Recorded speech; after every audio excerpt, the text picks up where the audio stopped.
Welcome to the Pitchwerks podcast. I'm Scott McTaggart. Over the last 20 years, I've been a sales rep, a marketer, a manager, an executive, a consultant, and an advisor. This show is designed to give you access to my list of contacts so that you can learn more about how to present your ideas at work and succeed in your career. Startups and salespeople, marketers and managers from the Epicast Network in Pittsburgh. It's the Pitchwerks podcast. WordPress out of the box collects data. It does. Right. And it drops cookies. And it does all these things that GDPR doesn't like. And it's easily hackable. And if it gets hacked, you are required to report it to the authorities. So the GDPR affects small businesses. Hey everybody, it's Scott. It is Wednesday, and all of that makes this your Pitchwerks podcast. Thanks for tuning in. Here on the Epicast Network, we were looking over to find out what we might have missed, and all of a sudden there was a big hole. We realized we hadn't ever spoken to you about GDPR, which I don't doubt that a good number of you don't even know what it is, and that's what makes it a good topic. Mark Bursic's in. He's the co-founder over at Critical Syntax. This is one of their core things that they work on. They're a company that focuses on all the various holes that you have in your WordPress website, but GDPR is obviously a huge conversation. That's why all of a sudden you got all those emails a couple months ago, was that people needed to understand what was being done with their data. And Mark's going to help us, in the sales and marketing and startup universe, sort of understand what that's all about. Before we jump in, I'm going to ask you to rate and review this fine program, if only just because it helps other people to find it. So do that for me, and I will high-five you the next time I see you out and about. Let's talk to Mark. Let's find out more about GDPR and what's going on with WordPress websites. All right, so I'm terrified to find out everything that I don't know about what they call the General Data Protection Regulation, GDPR for short. Thank God I got Mark Bursic sitting across from me, founder of Critical Syntax. How are you, sir? Good. Well, we're going to get into this. And I know just from talking to people that they're afraid of other people finding out how much they don't know about this thing. Right. But in my experience, when we have a conversation like this, it's usually good for them to understand where you're coming from and like whether or not you actually know what you're talking about. So, right. Critical Syntax, you guys are in cybersecurity space, and GDPR is just something that keeps popping up. Is that a fair assessment? Yeah. It's part of it is cybersecurity. Part of it is critical for what we do. There's a big overlap. Critical Syntax, how old is the company? 2 years old. 2 years old. And you were with IBM and all these other different things. Kind of chart the course for me. Yeah. I started out my career, I guess my real professional career, with IBM Global Services, doing IT break fix around the turn of the century. A lot of it was... The turn of the century. Listen to you. Yeah. Oh, There were buggies. There were whips. Right. Exactly. It is the turn of the century, but I know you're right, but I grew up in a time when that means 1900, and you freaked me out for a second. Yeah, 2002. Yeah. Yeah, I'm old. Rub it in. Right. So we were doing, we do Windows 95 migration. We did a lot of Exchange builds at that particular time, Windows 2000. Back in Anno Domini 2000, yes. And I hated it. I did not like being a plumber, which is what I basically thought that I was. And somebody asked me to fix the copier, and that was about it. Yeah, you got a work ticket. People thought, well, it's got a button on it. Right, call Mark. Right. I left, and I was hired to manage an engineering department over at SourceW to do the software engineering management, because my background is actually computer science and programming. Oh, nice. So I managed a team of engineers, and we started building these, websites, CD-ROM applications, and so forth. And I bounced around from advertising agency to advertising agency, running bigger and bigger and bigger teams for years, and learned the software development process and so forth. Made a lot of money off of website development in that space during that time. Then I left to form my own company, which was Political Technology, which did websites for political campaigns and organizations, big, large-scale databases and that kind of work. Yeah. And that's where I uncovered the huge market that is WordPress cybersecurity. We saw so many attacks in the space. We saw so much amateur programming in the political sphere for campaigns or for organizations.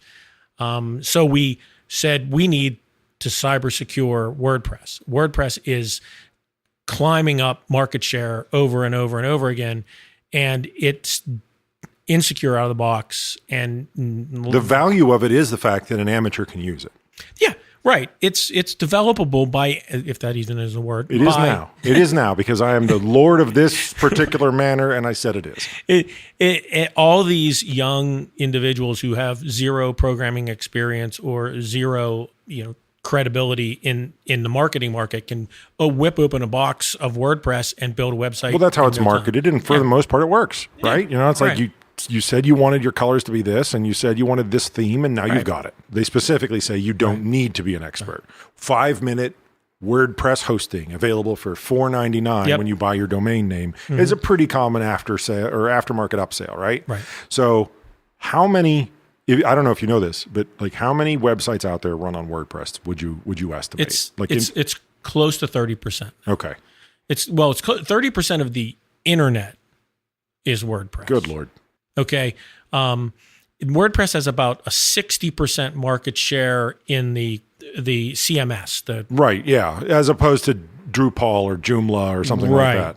But the overall internet you're talking is like 30%. Yeah, that includes cat pictures and and all the other stuff in the space. 30% of it is WordPress, and in WordPress, it's so massive, but it also it varies the types of sites that are on it. Some of them are just not important. Some of them are small. Some of them don't even make any sense. Some of them are started and never finished. Yeah. But there's a lot of very high profile websites that are in WordPress. Mm-hmm. And what ends up happening is that your marketing manager is in charge of your website, not your IT manager, or your website would be built in .NET. Exactly, right. Right. Well, and then so slowly over time, the marketing managers took over the websites. So they started to take them over in the late 1990s, and then they gained control of the websites. And for them to function in a market space that has Google and has Facebook and has social media and has these other things that popped up, it needs to be in a very robust open source technology that can be very adaptable and malleable for what they want. And WordPress was a perfect storm in there at the right time. Bam. It satisfied the developers, the SEO people. It satisfied the customer. And there's a secondary market, right? Before there was the iTunes App Store, right? There was the WordPress store where it's like, oh, I develop themes for WordPress. Yeah. I develop plugins for WordPress.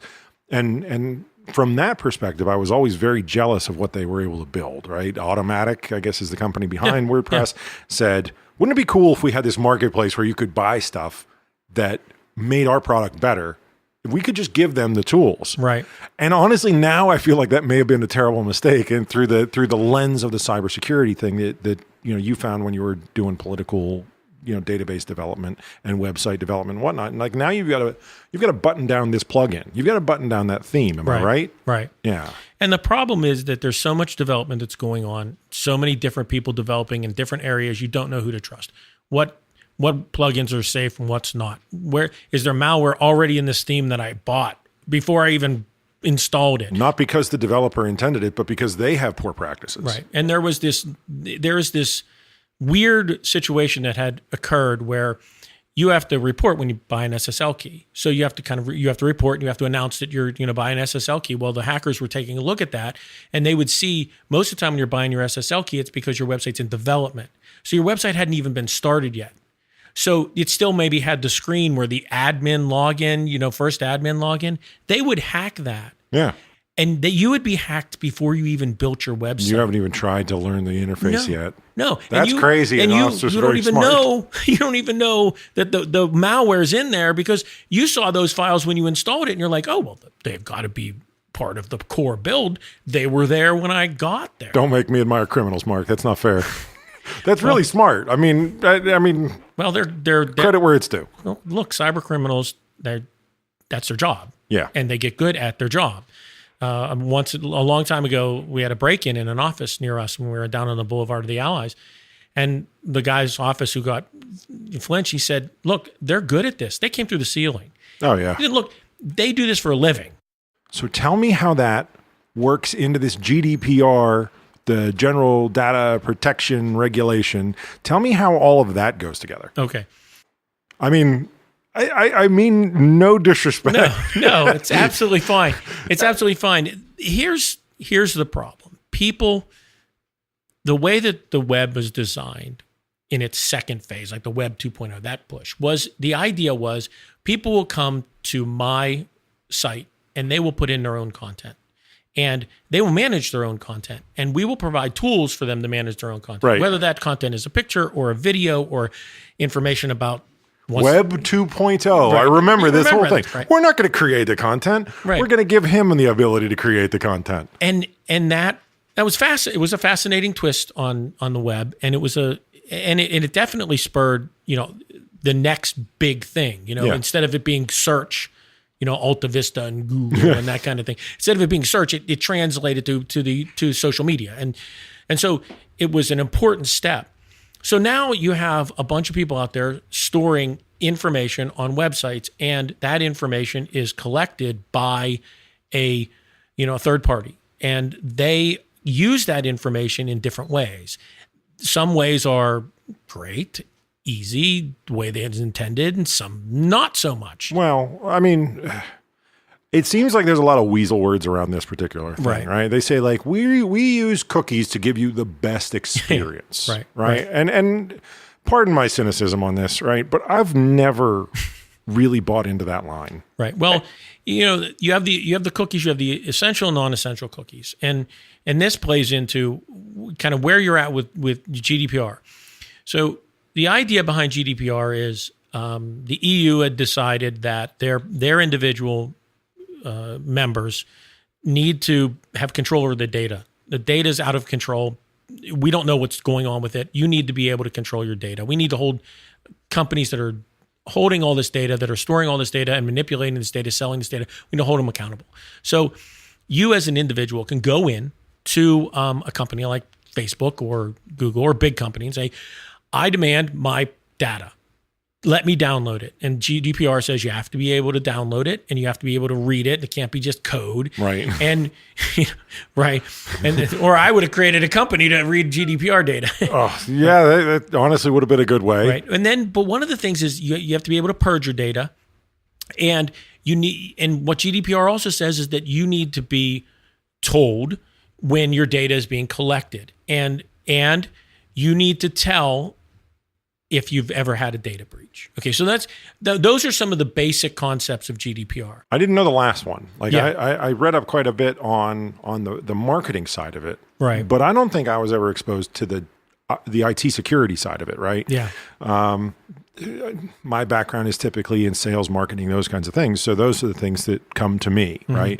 The publications I read, the email newsletters I get, Right. didn't talk so much about the data breach. They talked about the use of the visitor's information and the ability to produce whatever you had on that person if it was ever requested. Right. And those are interesting technical problems. Yeah. So you have a technical problem where you're going to collect a cookie. Your website, WordPress out of the box collects cookies, posts and stores cookies and drops them. So, but is your cookie essential? Meaning it's a requirement for your website to work. It contains data about where you've been and only that particular website, and it's pretty much locked down to that particular site. Right. An essential cookie. Non-essential cookie would be something that stores information about your tracking habits so that it would send that information off to an ad agency, and the ad agency would also read that and say, oh, you were on Amazon and you looked at watches. So on my website that has nothing to do with watches,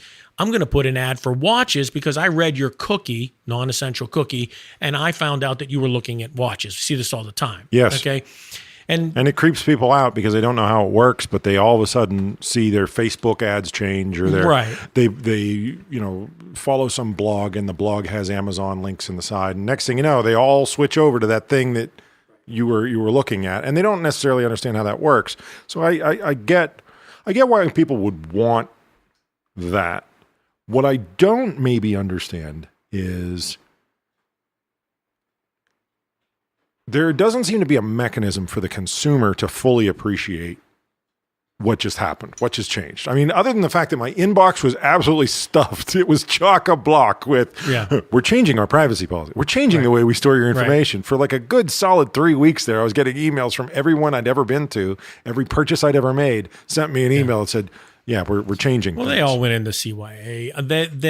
They lawyers got involved and said, you need to send out some information. We need to know what you're doing. You need to notify everyone.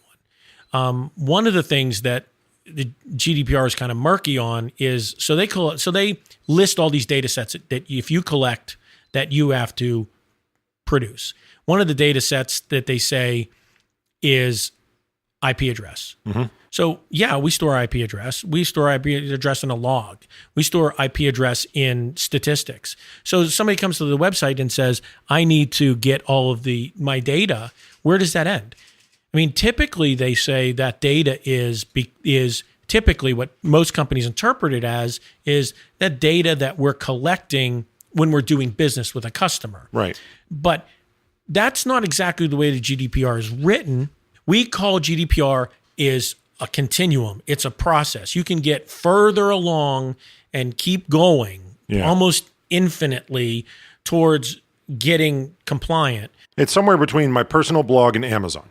Yeah. Yeah, that's a spectrum. Right. It boils down to what's my risk. So how much am I going to have to pay if this goes sideways? Right.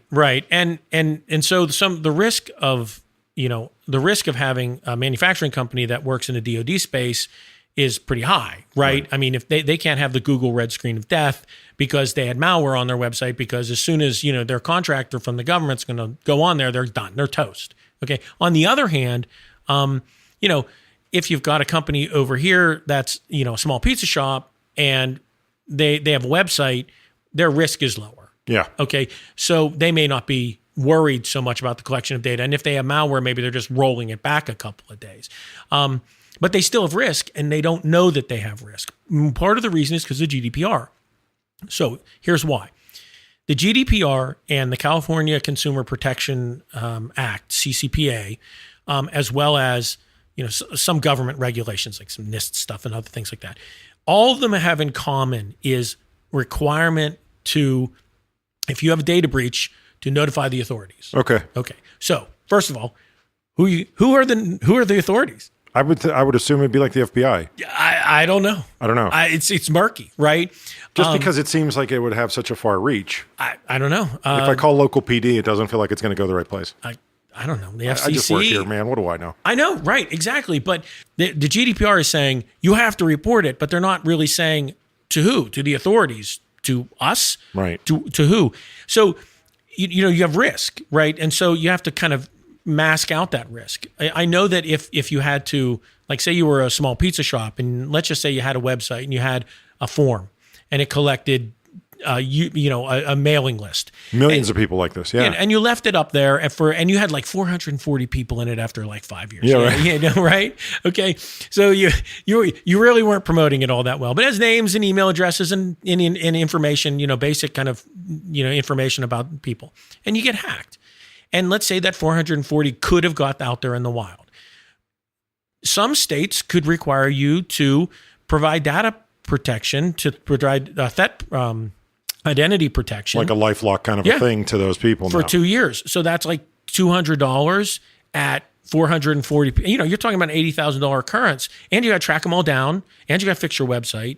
And your website was built by your brother-in-law. We got to reel this whole thing in because I think we're going to freak people out, honestly. So let's start from the other way around, right? Let's assume we're starting something from scratch, right? How do we do this right is a better question, right? Because it is really easy to start looking at the numbers and the dollars and then just realize you just want to go work a job somewhere where you're just stamping aluminum, right? Just like, keep me away from computers. I don't want to know anything about lawyers, right? Yeah. So I'm starting out. Am I safer by subcontracting everything out or by using specialized services? So instead of having my own mailing list, I use Constant Contact. Yeah. That makes more sense. Yes, absolutely. Okay. And I assume MailChimp or any of those others is just as good. I'm just saying, like, somebody else handling this is a way to mitigate my risk. Yeah. Website seems to still be the sticking point, though, because I'm going to want to host and control it.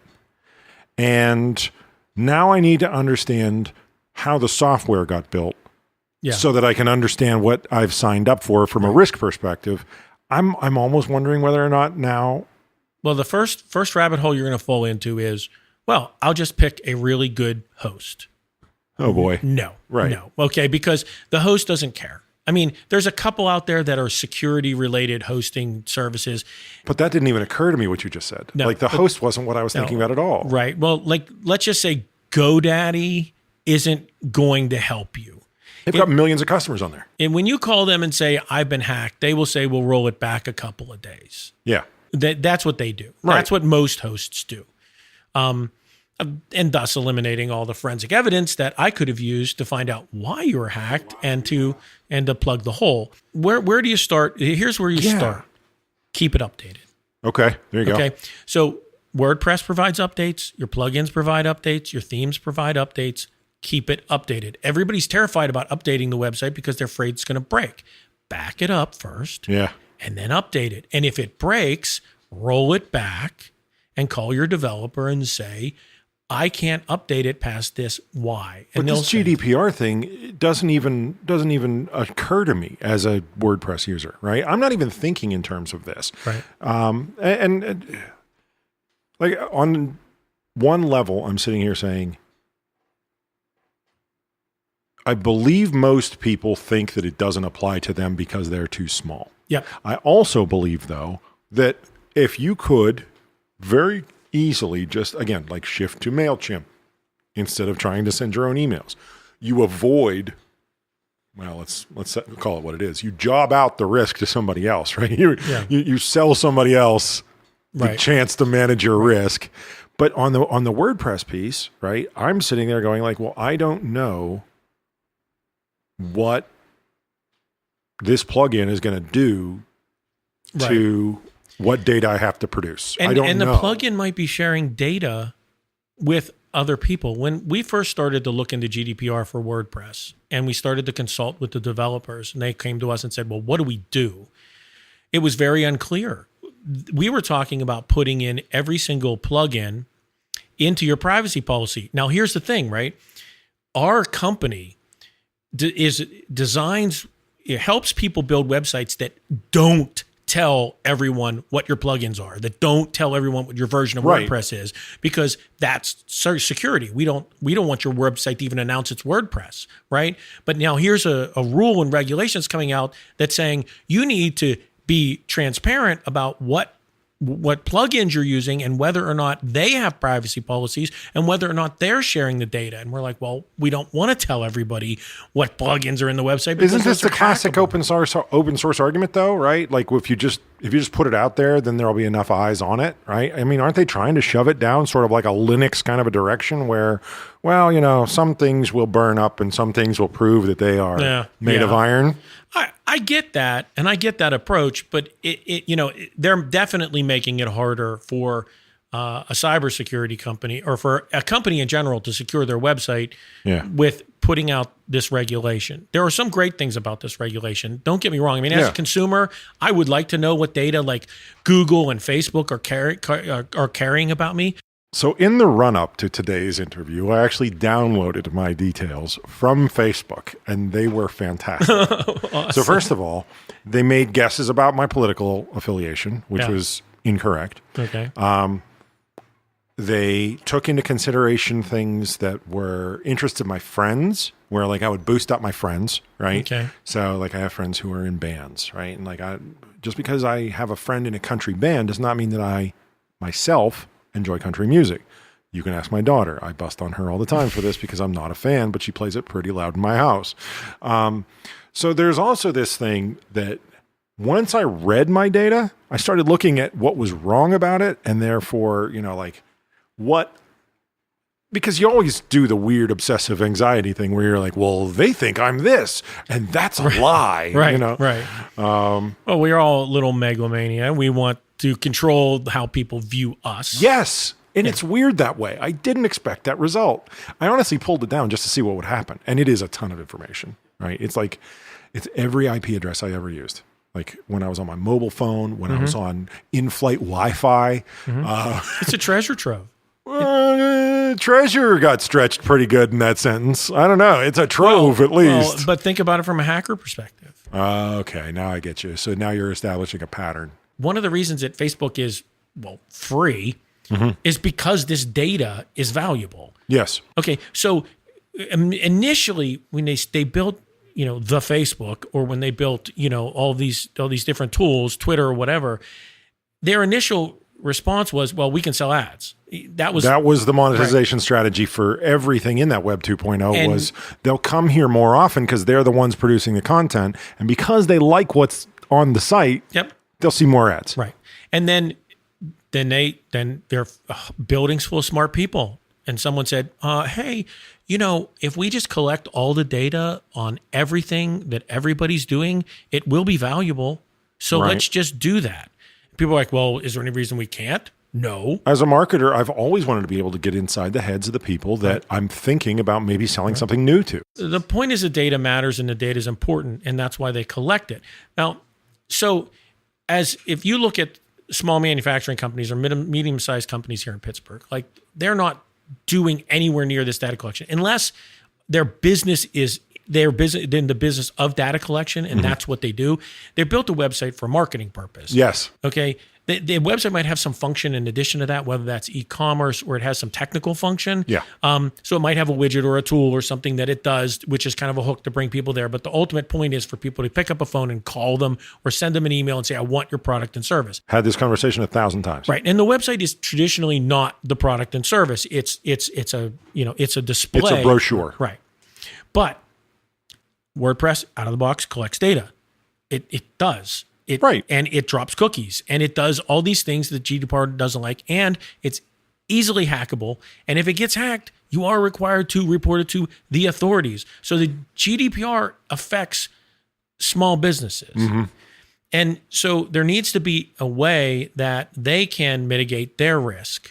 Now, we don't know what the risk level is because we've never seen the GDPR, the EU, go after a small company. But what we do know is that California just enacted the CCPA, which doesn't come into effect for 2 years, which means it's going to get debated. But it's going to be real. And lobbied. But there's going to be some sort of protection act. And in there is definitely going to be, if you have a breach, you're going to have to report it.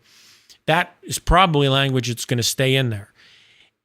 So you can't just say, well, brush it under the carpet anymore and say, well, I got hacked. And now Google is checking your website for malware when they crawl it. Yep. And they're going to report it to their user base through Chrome. I had a client do this already. Yeah. Called me up and freaked out. Said, Google says that my website's infected. What am I supposed to do? Right. And that's not who I am. I can't tell you the answer to that. Again, I'm the marketer, right? And that's one of the reasons why I think this conversation is interesting, because I think most websites are under the control of people who don't even talk to cybersecurity. They don't talk to the IT department. They don't talk to anybody who's ever touched steel in a rack, right? Yeah. And that's... I wanted to broach this subject with you this week because nobody's talking about it, and you're doing a webinar about it. It's not that far away. It's the 11th of September, right? Right. Are you going to post it on your website or someplace where they can find it? Yeah, it'll be on criticalsyntax.com. Okay. It's through Catalyst. That's a good plan, I think, because I've been either directly in or a contract person to a lot of different marketing departments. They don't talk. The IT people are not talking to the marketers unless they're doing the break fix thing you used to do back in the day, right? Yeah. Like, hey, you know that really expensive computer I bought? It's frozen, right? Like that's the conversation they're having. And we did a webinar on basic WordPress cybersecurity, giving some general tips, giving the basic understanding. And it was IT director, IT manager, manager of IT. There was a full stack developer there who I shouted out to during the who can believe that? I said, hey, sorry, bro, there you go. But there was. But most of the conversation, most of it was IT managers or owners of companies. There wasn't any VPs of marketing on there. The VPs of marketing don't think of this as risk yet. So criticalsyntax.com, you're gonna post this, and it's a GDPR webinar that'll probably last an hour? Yeah, about an hour with some questions. There you go. Yeah. And I think it's really important to tell people about this, that you want to do the right thing.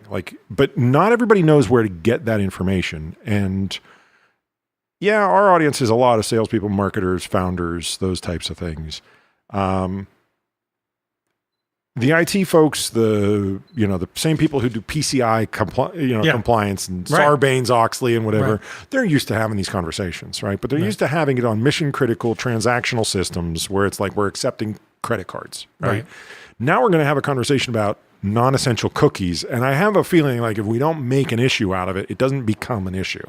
Well, marketing people, live in that bubble. Yeah. And they don't have a lot of conversations with IT. I mean, I worked in IT and I worked in marketing, so I've seen both sides of it. That's why I love having you here. Thanks for coming. No, for real. The marketing department's job is to increase the speed at which leads come into the company. Mm-hmm. That's their job.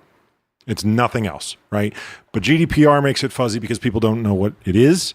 So they say, well, you marketing need to be more careful with what you do with our customers, right? And again, if you don't have a way to sort of understand what the question is, how can you come up with the answer? So the 11th of September, check it out at criticalsyntax.com. Mark Bursic, thanks for coming in, founder of Critical Syntax. Thank you so much. Thanks for having me. All right, that's the end of the ride. Thanks, as always, for tuning in. Make sure you find us on social media if you haven't already, and subscribe if you haven't done that. Subscribers get it a little bit earlier than everybody else, and if that's not a good perk, I don't know what is. Thank you to Mark and everybody over at Critical Syntax. Make sure you check out their webinar next month. It's going to be a big deal, and I think there's going to be a lot of value for everybody. Check it out. The Pitchwerks podcast comes to you from Pittsburgh, Pennsylvania, a production of the Epicast Network and McTaggart, LLC. Engineering and production by Buzzy Torek and Nick Miller. For more information, show feedback, and ad sales, visit pitchwerks.com. Pitchwerks.com. On social media, find and follow the show on Twitter, LinkedIn, Facebook, and Instagram using that same brand name, Pitchwerks.